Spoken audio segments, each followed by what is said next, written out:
Good day, everyone. My name is Jacqueline Kowalski. I'm the A&R educator for Ohio State University Extension here in Cuyahoga County. I have Chris Brown with me, Master Gardener Volunteer for Cuyahoga County. And today we're going to be talking about soil testing. Our series this year is Garden Conversations, but the most important thing to start with when you're beginning to think about gardening is your soil, because healthy plants come from healthy soil. Now, how do you know if you have healthy soil? Well, there's different ways we can go about looking at these things. One of the ways and one of the most important things you need to do when starting a garden is first doing a soil test. So here in Cleveland, we have a number of folks who are involved in community gardens. We have over 200 community gardens within the city. We have a lot of people who are involved in home gardening in their backyard, and we have a lot of urban agricultural projects. However, we do have an industrial history in Cleveland, so when we're looking at soil tests, the first thing we look at in the urban setting is soil contaminants, particularly lead. Although there are other things we look at as far as arsenic, aluminum, cadmium, those sorts of things. But we want to first look at is our lead contamination content. Now, soils do have a natural occurrence of lead in them, but if you had a situation where you possibly where a house was, where there was previously a gas station, or just a situation where a person parked their car often, that could be a place in your yard that you cannot garden due to lead contamination. The other things we look at in soil testing are going to be our pH level.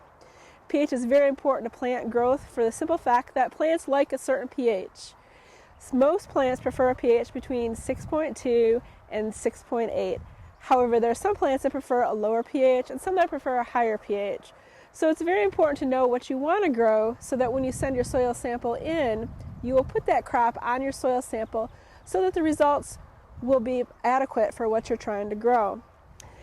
In Cleveland, we're often growing in a place where a home was in the past. And what's happened is over the years, homes have been demolished, they have been removed, and then other soil has been brought in to cover those lots so that it looks as if their home was never there.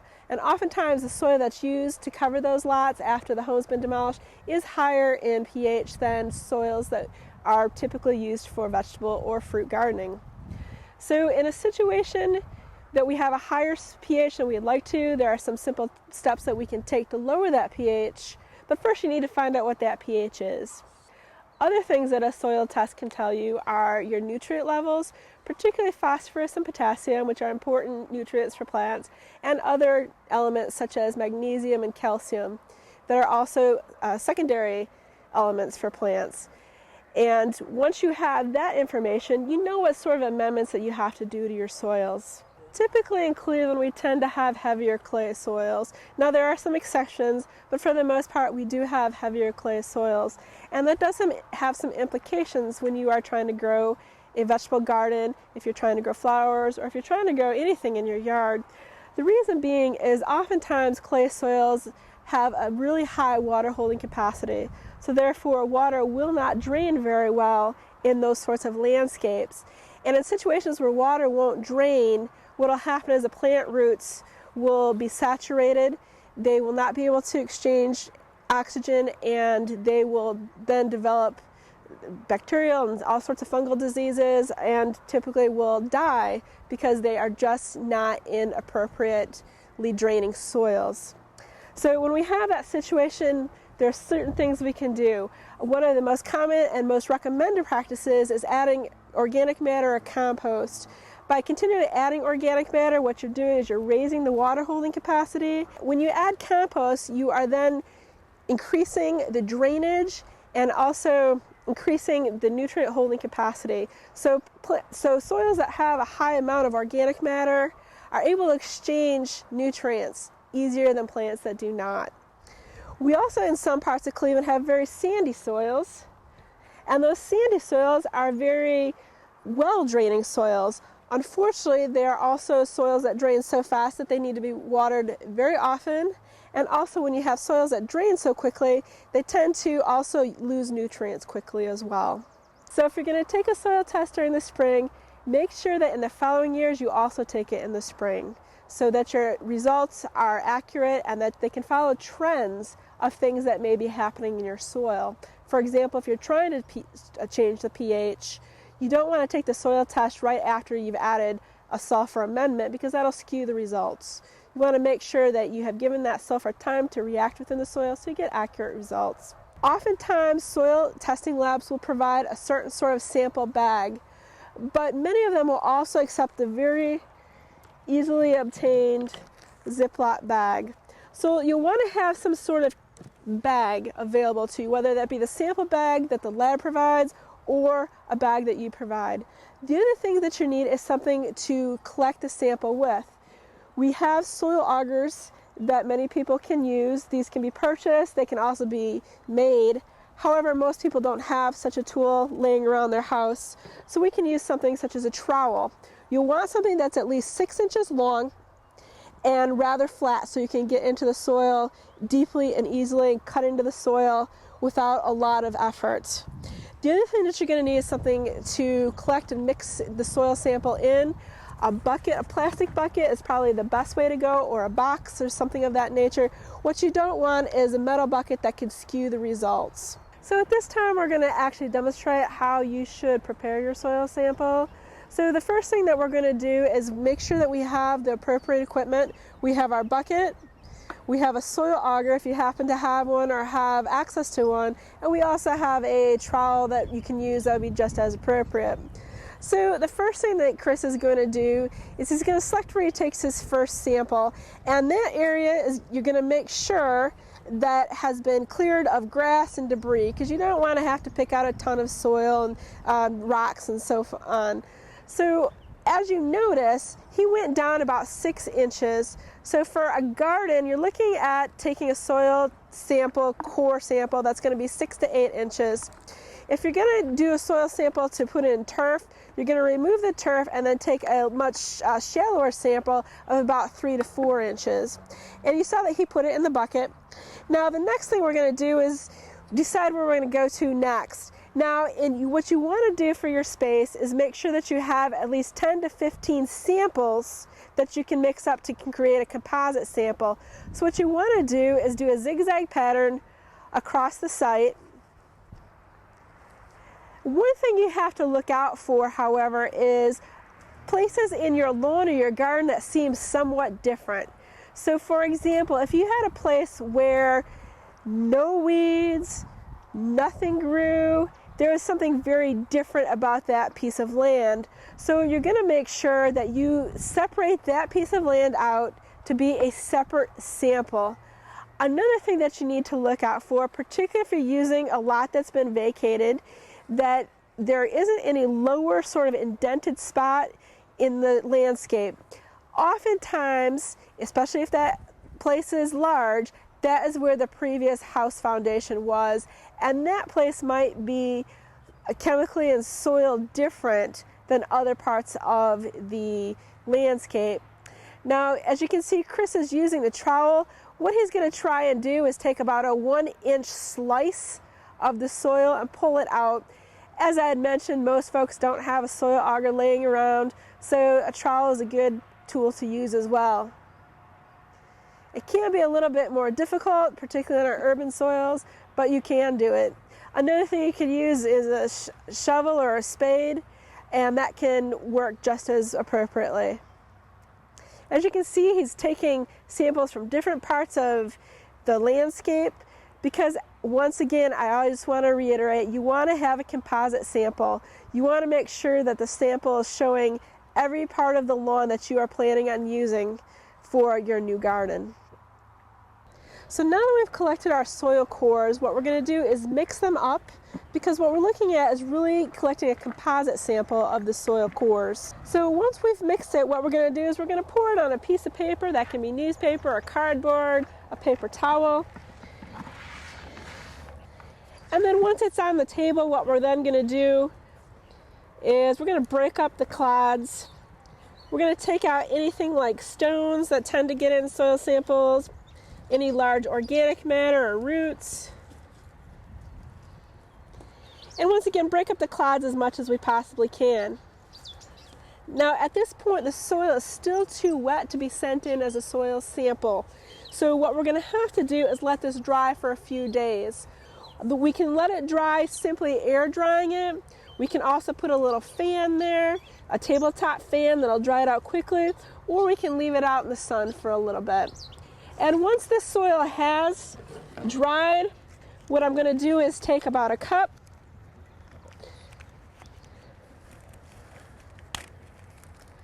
and put it into my Ziploc bag.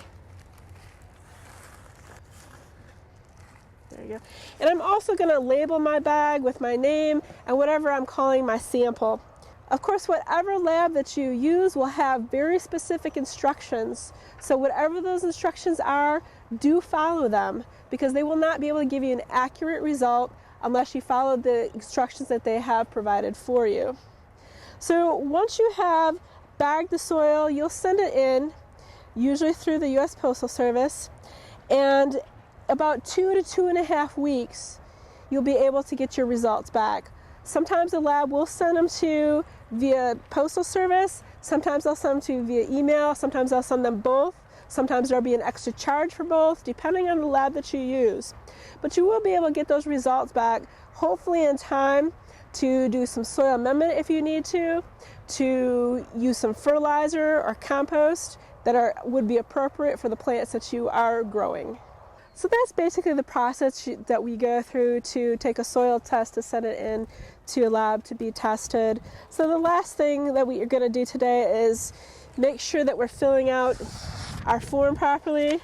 And why is that important? As you had mentioned, there are cases where if a person might want to grow a crop that's not suitable to their land, and whoever you're sending that into will note that you're trying to grow something that's not going to have a high chance of success based upon the information that you provided. Because we're telling them on here exactly, what we really want to grow. Exactly. So there's a crop code, there's what you want to have tested for, routine analysis, organic matter, soluble salts, nitrate, and you'll check which ones you want to have filled out. You're going to also write in what the representative size of the land is that you are sampling. So for example, 1,000 square feet, 2 acres, what have you. And you're also going to provide a sample ID, and that's the code that you use. So for example, you're taking soil tests in your yard, yep, and you note that there's something different about one particular place. You're going to use that soil from that side as a separate test. Okay. And you're going to have to make sure that you remember that. So make sure you write that down someplace, because indeed we will forget those things, because I've done it myself. So you want to make sure that you have the form filled out properly and completely, because a lab will not test it if you have not filled it out completely. So if I wanted to grow tomatoes in one part of my yard and onions or blueberries or something in another part, I would keep those tests separate? Depends. Oh. Depends. Many crops will prefer similar conditions. So oftentimes there's just going to be a code for vegetables. But when it gets into your fruits, there might be several different codes, because fruits are very particular on the pH that they prefer. And where will we get these codes? Those will be included with whatever lab you are using. That'll be included in their instructions. Okay. Now, Jacqueline, when we're going to add amendments to the soil, how long will it take those amendments to really take effect to make the soil increase the pH factor or change the pH factor? Well, that's a great question, and also a very important question, because certain amendments such as lime are added in the fall. What's different between lime, which raises the pH, and say sulfur, which lowers the pH, is the reaction with lime is a chemical reaction, and the reaction with sulfur is a biological reaction. So lime you would add in the fall, sulfur you would add in the spring, but before your crops have been planted. Because the sulfur action that takes place to lower the soil is based on the temperature of the soil. It's also based on how much moisture is in the soil and how much you are able to apply. Now, it's much easier to adjust the pH before plants are planted. So if you have a concern that your pH is either way too high or way too low, and you're going to have to do some amendment, try and plan on doing that well before you want to establish your garden. Well before would be a week, a month? I would say the year before is ideal. The year before, okay. Because particular sulfur can have what we call a phytotoxic effect on plants and burn plants. Okay. So if we add too much of it. So when I get that soil test back, I may be able to plant what I wanted to originally, or I may not be able to, depending on the result. You might not be. We've had a lot of cases where folks are really interested in growing blueberries. Yes. Now, blueberries, which many people are not aware of, require a very low pH. They require 4.8, 5.2, whereas many of our pHs are much higher than that. So that is not particularly the best crop to choose for a higher pH soil. You will, you can lower the pH, but you will always be attempting to keep that pH low, which might be very difficult. So in some cases, it might be better to choose a different crop. Gotcha. So this segment of the show is called What's Hot on Hotline. The Master Gardeners of Cuyahoga County field a hotline every week, Mondays and Thursdays from 10 to 1 p.m., where persons who have questions on gardening, different sorts of problems that they're having, different questions regarding wildlife, and they can call in and get free research-based advice from persons who've been trained to answer those questions. And Chris, I understand you had a number of questions this week on Hotline. Yes, we did. Yes, we did, Jacqueline. And especially topical to what we talked about today, Okay. with our clay soil around here. A lot of people are looking at putting in raised beds, but their big question is what should the soil composition be for a raised bed garden? Okay. So in raised bed gardening, there's a lot of advantages, particularly as Chris had mentioned, not having to dig into the soil and actually putting something on top of the soil that you can garden from. Oftentimes, it's also a little easier on the back because they're raised up a little bit higher so that you don't have to bend down as far to weed and plant and harvest and things of that nature. So when you're thinking about your raised bed, the first thing you want to look at is what is your light. Vegetables need from 6 to 8 hours of full sun per day. Even though some can tolerate partial shade, you need at least that much sun to successfully have a raised bed vegetable garden. When you're thinking about the soil, there's a number of different ways or strategies that you can use. First of all, you can purchase topsoil. And purchasing topsoil is advantageous because somebody just brings it straight to you and they can put it near your bed or dump it straight into your bed depending where it's located on your property. One of the things that you have to remember with bringing in topsoil, it might also bring in weed seeds, and you have to be ready to manage those things. There are also manufactured soils where companies on a larger scale are able to take sand, silt, and a little bit of clay, add them together, and then utilize that as a bed soil is what we call them. There's one thing that you need to remember with the bed soils is that they do not have a lot of organic matter. So in cases, if we can demonstrate over here, you'll see that when we added the soil was all the way at the top of the bed, but over the last couple years, the soil has settled out, and what little organic matter is there is now gone. So what you'll have to do is yearly add some organic matter in. You can do that a number of different ways, by adding compost, by adding leaf mold at the end of the year and mixing it in the spring, or you can add a cover crop. For example, I have a cover crop here of red clover, and that has a lot of advantages for a small space home gardener as well. What other questions do we have?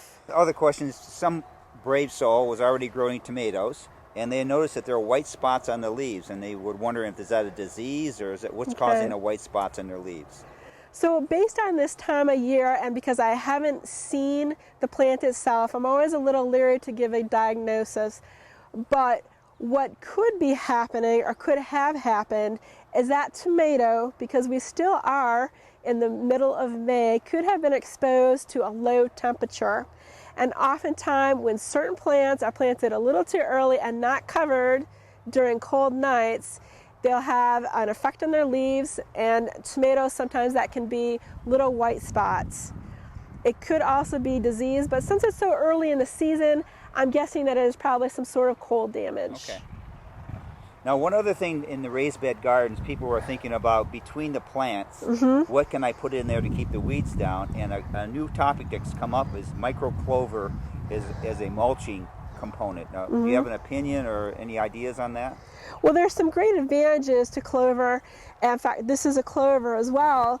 One, they are nitrogen fixing, meaning that they can take atmospheric nitrogen. Our atmosphere is mostly nitrogen. They have special adaptations on their roots called nodules where they fix nitrogen. So they're actually creating their own usable nitrogen. Now, why is that advantageous? Because most plants, well, I shouldn't say most plants, all plants need nitrogen to grow. And if you are utilizing a cover crop or some sort of barrier such as clover, it can provide the nitrogen that your plant needs. Now, it may not provide all of the nitrogen that your plants need, but it can provide some. One of the disadvantages that you have to consider with using something like microclover in a bed is that raised beds tend to dry out very easily. So if you also have another plant in the raised bed that's competing with your other plants, you're going to have to make sure that you are watering extra often to ensure that those plants maintain the moisture level that they need to grow appropriately. Okay. So any other tips on weed control that people should consider either in a raised garden or in their regular garden that we want to pass on? Oh yes, and we'll talk about that in our next segment. Okay. But to wrap up our show today, we're going to talk about some of the highlights of the things that we've discussed with regard to soil testing. First of all, why do you do a soil test? One, to see if you have anything that's of concern, such as lead contamination. Another is to determine your pH level of your soil. Another thing that's important to consider is if you need to add any sort of soil amendments and when you need to add them.